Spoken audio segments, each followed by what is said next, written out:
Good afternoon, guys, and welcome back to another episode of On Point Adventures. My name's Brendan, and we're back here with Cameron.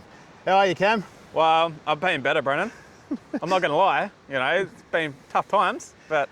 And that's what this episode's about. See, Cameron had a bit of an incident. An incident that pretty much highlights the importance of really looking after your gear. You see, when Cameron and I are looking for new spots and we're probing new areas, we're only carrying one combo each, aren't we, Cam? We are, yeah. Travel light makes it a bit easier when you're traveling up the beaches. Yeah, well, you can cover more ground, you can get a lot more done. But it comes with its risks, and Cameron highlighted the risks today because have a look at the end of his rod. Look at that. I call it Stumpy. How did this happen? Well, hold on a minute. Let me roll some footage, eh? Here we go.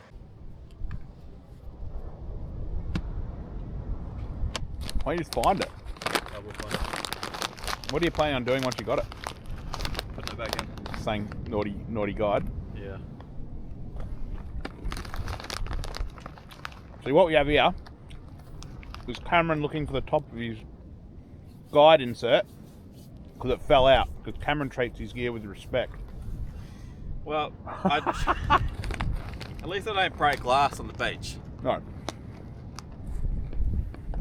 Certainly not an ideal situation to be in. No. That's okay. Worst case worse, I'll snap the top of the rod off. So what Cameron's decided to do to keep himself fishing is he's going to cut the tip of his rod off here. right here. The thing he's going to And there it is. do... At least we're still in action, eh? At least it's not a pen rod. You'd never do this to a pen. And there's Stumpy. And that's the adventure of Stumpy and how Stumpy came about. But don't for a second think that, well, you tell me, Cameron, are you happy with Stumpy? Well, no, not really. It is a Shimano, so, you know, turf it in the bin. Should be right. If it was a pen, it probably would never have happened. 100%, yes. But what actually happened here is due to ill-proper storage on the trip down here. I mean, as you can see, we're quite off-road here. The storage wasn't quite right for Cameron's, and it highlights the importance of correct storage. Hence me having the Rhino Racks on top of the car. Now, just quickly, what Cameron and I would like to do is switch to a reenactment of what happened. Now, we'll just know that this is a fake actor with a fake circumstance showing you what happened. Should we let it roll? We should let it roll. Let's give it a go. This is how Cameron stores his rod. So here we have a reenactment of an actor being Cameron and putting his rods in the car. That's actually pretty accurate. Well, I reckon. I'm pretty proud of that, eh? That's how you break a tip. So now you've seen how Cameron stores his rod, and that's not even a glorified reenactment. That's as legit as it comes. I'd like to show you how I store my rods. So when I store my rods, I use the Rhino Racks on top of the car. Why do I use the Rhino Racks? I can leave my rod fully set up, ready to go, Cam. What do you reckon of the Rhino Racks? Well, I kind of wish I had one now. I'd be one rod up, not one rod down. That's right, because whilst they're up on that roof, they're protected up there. So long as you've not got low overhanging branches or you don't hit a bird or some flying object on the way down, your rods are pretty good. I've been using Rhino Rack style or the roof rod holders, if you wish, for a long time now, and usually Cameron does too. And have you ever had problems with them? Never. Not to this day. No.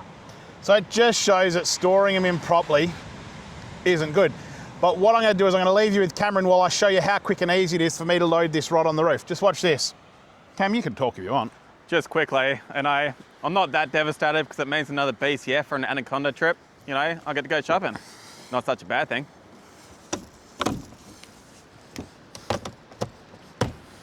And as you can see, it's as easy as that.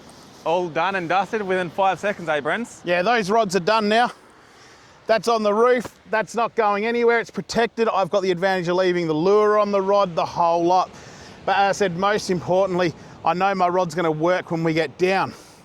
And when we're traveling with only that one rod, I'll let Cameron explain the importance of that rod being reliable when we get to the beach. Well, I reckon it's pretty important, Brennan, because I said now we're one rod down. And that means that we've only got one person casting and having all the fun, I guess, with trying to catch a fish. Yeah, and that's right. And I mean, although we were able to cut that tip off and make it a shorter rod, what it actually did was it hinders the casting ability of that rod. So that rod is no longer going to perform as well as it can. But what I will show you, bring that eye back down. Now that we've got a single-footed guide here, this is what's going to happen. If Cameron fished that and he hooked a fish, that guide folds like that and it's essentially now doing nothing. I mean, sorry for damaging your rod further, Cam. But honestly, that shows the importance of having fully functioning gear. As I said, we've only got one rod down here. We don't have the luxury of carrying 6 or 7 rods or backups and so forth, because as I said, these are just quick exploratory missions. That's it.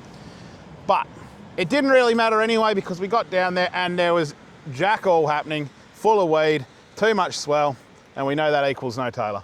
Yeah. But as you can see, it's getting dark now. We're going to load Cameron's rod into the car. Not even properly, I don't think, because we don't care with this rod now. And we'll hit the road, eh? I reckon it's a good idea, eh? Let's kick it. Let's get to Perth and get you a new rod. See you later.